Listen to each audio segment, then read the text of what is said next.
Salut tout le monde, c'est Mélane. Aujourd'hui on se retrouve pour un bilan lecture. Alors depuis la dernière fois, j'ai lu, comme par magie, d'Elisabeth Gilbert aux éditions Le Livre de Poche. Donc c'est plutôt un... c'est pas un roman, c'est plutôt un essai sur l'écriture créative ou la création en général. L'auteur va en fait donner des conseils pour avoir plus de confiance en soi ou tout simplement des conseils pour trouver le temps de créer, etc. Elle donne aussi beaucoup de son vécu, de son expérience personnelle. J'ai bien aimé son écriture. Je l'ai pris vraiment par curiosité, parce que je m'intéresse à l'écriture créative. Mais voilà, c'est pas seulement sur l'écriture, c'est vraiment... voilà, ça peut mettre la pêche pour créer diverses choses, hein. Si on aime créer de la musique, créer n'importe quoi, ça peut vraiment être utile. Je pense que c'est un peu un livre qui rebooste, qui redonne l'envie, qui... voilà. C'est vraiment un livre sympa à découvrir, il est assez court, c'est assez aéré, c'est assez bien découpé, voilà, il n'y a pas trop de pages à chaque fois. Ça se lit hyper facilement. Voilà, je le conseille pour ceux qui s'intéressent à ça. Voilà. Ensuite, j'ai eu pas mal de coups de cœur récemment, je vous le dis tout de suite. Pas mal de très bonnes lectures. Notamment Un palais d'épines et de roses de Sarah J. Maas, qui est sorti en français aux éditions La Martinière Jeunesse. Alors j'ai eu un gros coup de cœur pour ce livre. Déjà de base j'aime bien le style de Sarah J. Maas, j'ai lu les 3 premiers tomes de Kéliana qui sont sortis en français. Malheureusement le reste de la série de Kéliana ne sortira pas en français. Dommage. Bon après ceux qui peuvent lire en VO ça va, mais c'est vrai que pour les autres c'est quand même un peu moins cool. Donc j'aimais déjà, j'étais déjà convaincue par Sarah J. Maas. Et donc là j'ai voulu tester et j'ai entendu parler voilà, de cette nouvelle saga qui serait une réécriture de La Belle et la Bête. Alors moi qui aime La Belle et la Bête, tout de suite j'ai été vachement intriguée. Donc j'ai eu un énorme coup de cœur pour ce début de saga. Alors dans cette histoire, pour vous résumer brièvement sans vous en dire trop, on va suivre Fer qui vit dans le monde des humains, qui est humaine, qui vit avec ses 2 sœurs et son père. Ils sont très pauvres suite à divers événements. Et Fer est souvent en train de chasser pour sa famille. Voilà, c'est la seule qui prend son courage à 2 mains pour nourrir la famille et qui va chasser dans la forêt. Jusqu'au jour où, au cours de sa chasse, elle repère une biche. Sauf qu'au même moment, un loup énorme débarque aussi pour chasser cette biche. Ce loup ne l'a pas vue et elle va tout simplement le tuer. Voilà, pour avoir sa biche, bien entendu. À cause de ça, quelques temps plus tard, elle va être forcée, emmenée de force, dans le monde magique, le monde de Prythian. Donc les 2 mondes sont séparés par un mur, hein, le monde de Prythian et le monde des humains. Alors voilà, elle va être emmenée de force par quelqu'un et elle va se retrouver en quelque sorte en prison, hein, faut se le dire. Un petit peu une prison dorée, mais une prison quand même. Et voilà, je ne vous en dis pas plus. Pourquoi j'ai aimé ce livre? Alors j'ai trouvé que c'était plus qu'une réécriture de La Belle et la Bête. Il faut pas croire que c'est vraiment calqué sur le conte. On va dire que c'est carrément extrapolé, des fois il y a des clins d'œil, mais voilà, c'est beaucoup plus badass que La Belle et la Bête. J'ai beaucoup aimé déjà l'héroïne. Alors même si c'est le début, que voilà on la découvre, que parfois elle a des moments d'incertitude, je l'ai trouvée quand même vraiment badass, parce qu'elle va traverser pas mal d'épreuves déjà rien que dans le premier tome. Voilà, j'ai trouvé qu'elle était très attachante, voilà, une vraie héroïne quoi. Ensuite, les personnages secondaires sont très très bien faits. J'ai beaucoup aimé Tamlin, j'ai beaucoup aimé Lucien, voilà, j'ai beaucoup aimé vraiment la présentation de l'univers, toutes les cours qui existent dans ce royaume de Prythian, pardon. Il y a toute une histoire, tout un passé, c'est vraiment vraiment bien construit, vraiment très mystérieux, très intriguant. On a envie d'en savoir toujours plus, de savoir tout ce qui s'est passé avant cette époque-là. On a vraiment des vrais méchants et méchantes. On a des personnages où on ne sait pas trop sur quel pied danser avec eux. Il y a déjà pas mal d'action dans ce premier tome, voilà. Il y a vraiment pas mal de rencontres, de choses qui se passent. Je me rappelle pas m'être ennuyée pendant une seule ligne. J'ai été complètement happée dans l'histoire. Voilà, pour moi, c'est une de mes meilleures lectures de l'année. Et je vous parlerai après de la suite que j'ai lue en anglais. J'ai lu un livre en VO puisqu'il n'est pas encore sorti en français à ma connaissance. Ce livre, c'est donc Forbidden de Tabitha Suzuma. Et ce livre a aussi été un gros coup de cœur. Je l'ai vraiment dévoré. Pourquoi Forbidden? Tout simplement parce que dans cette histoire, on va suivre deux personnages qui sont frères et sœurs.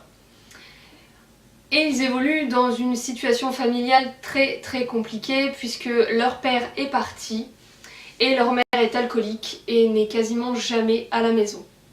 Du coup, les deux grands de la famille, puisqu'il y a aussi encore 3 autres enfants avec eux, ils sont 5 enfants il me semble, donc c'est un peu eux qui se transforment en parents puisqu'ils font les courses, ils s'occupent des enfants, ils vont les mener à l'école, etc. etc. etc. Donc c'est eux vraiment qui ont le rôle de parents dans l'histoire. D'un côté on a Maya, donc une jeune fille très intelligente, pas trop timide, qui a pas mal d'amis, etc. Et de l'autre on a Lokan qui lui a une personnalité beaucoup plus introvertie, qui va avoir du mal à se faire des amis et qui est très famille, voilà, qui a vraiment du mal à parler aux autres et à s'ouvrir aux autres. Alors pourquoi ce livre a ce titre? Parce que tout simplement ça va parler de la relation entre le frère, le grand frère et la grande sœur, donc Maya et Lokan, qui vont développer une relation qui au début va être ambiguë et qui va se révéler être une relation amoureuse. Alors je ne vous en dis pas plus, je vais juste vous dire que effectivement quand on lit le résumé comme ça on se dit bon on a un petit peu une réaction un peu berk, j'ai envie de dire pour résumer grossièrement. Mais en fait ça m'a vraiment, ce sont les avis que j'ai vus sur Booktube qui m'ont intriguée. Puisqu'en fait tout le monde avait été chamboulé, mais vraiment chamboulé par ce livre. Autant voilà, des booktubeurs anglais que des booktubeurs français qui l'ont lu en VO aussi. Je pense notamment à Justine de Fairy Neverland qui m'a donné vraiment envie de lire ce livre. Et j'ai bien fait puisqu'en fait j'ai eu un coup de cœur. Clairement un coup de cœur et j'aurais jamais cru en avoir un sur ce type d'histoire. Mais en fait, ce livre est tellement bien écrit, les personnages sont tellement bien développés qu'on a cette... Enfin moi personnellement j'ai eu cette réaction, c'est que on les croit quoi. Enfin je veux dire c'est... On y croit à fond à cette relation parce que c'est tellement bien expliqué, tellement bien développé, on comprend le contexte, on comprend tout, on comprend pardon, pourquoi tout ça, finalement se passe.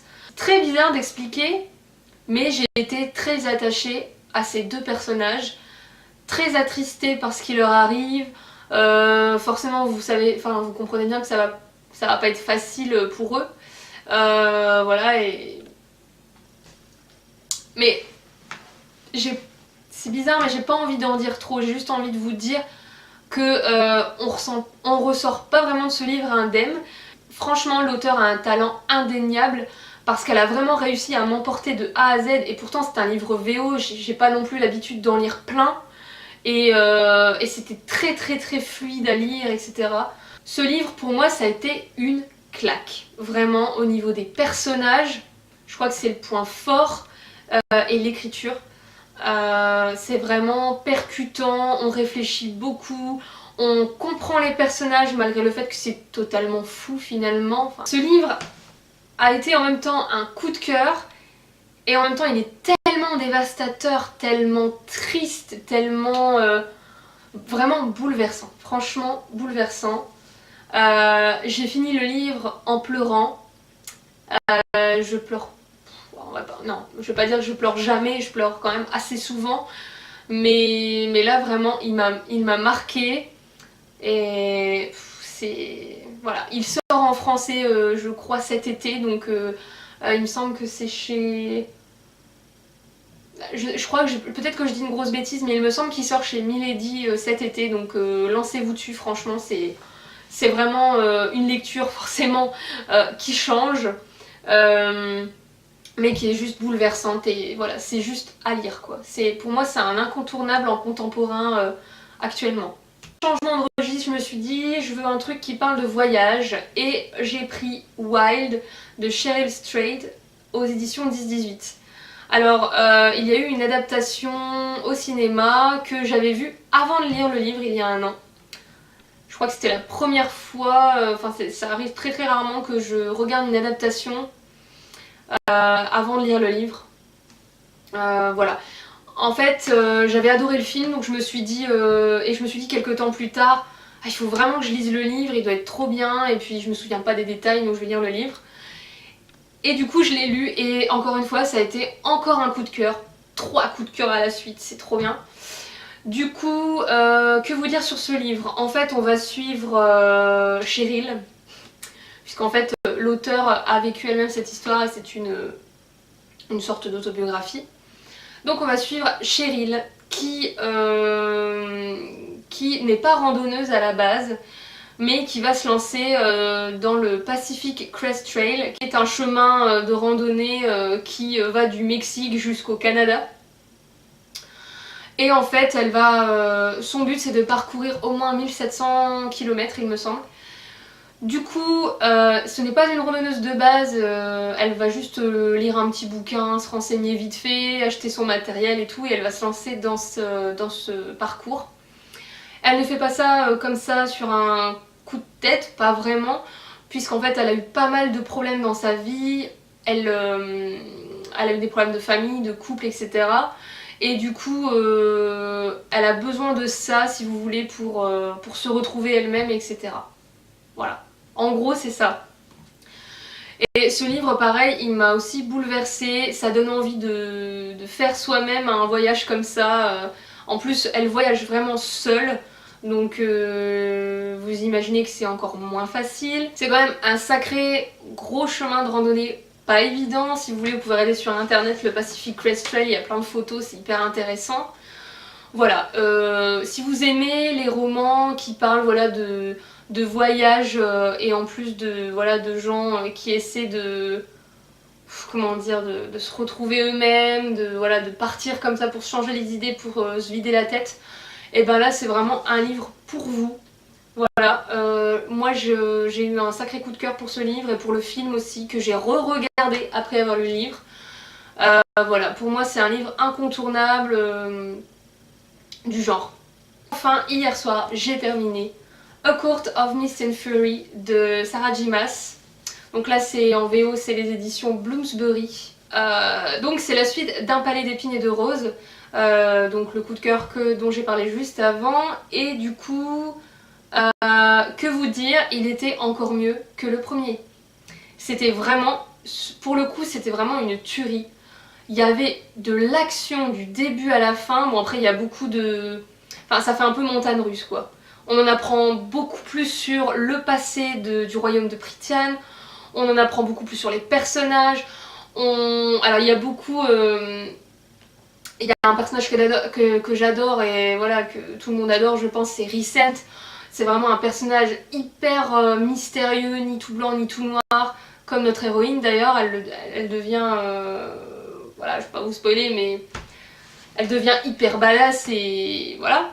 Il y a un rythme de dingue, il y a une écriture de dingue, il y a un univers de dingue.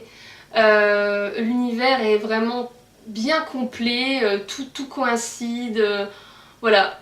En plus de ça, il y a de l'action, il y a de la romance, une très belle romance d'ailleurs.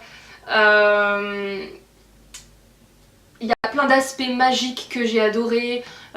L'histoire prend un tournant de malade, puisqu'en fait il y a des retournements de situation énorme durant ce deuxième tome. Enfin, déjà rien qu'au début du deuxième tome, voilà, enfin c'est...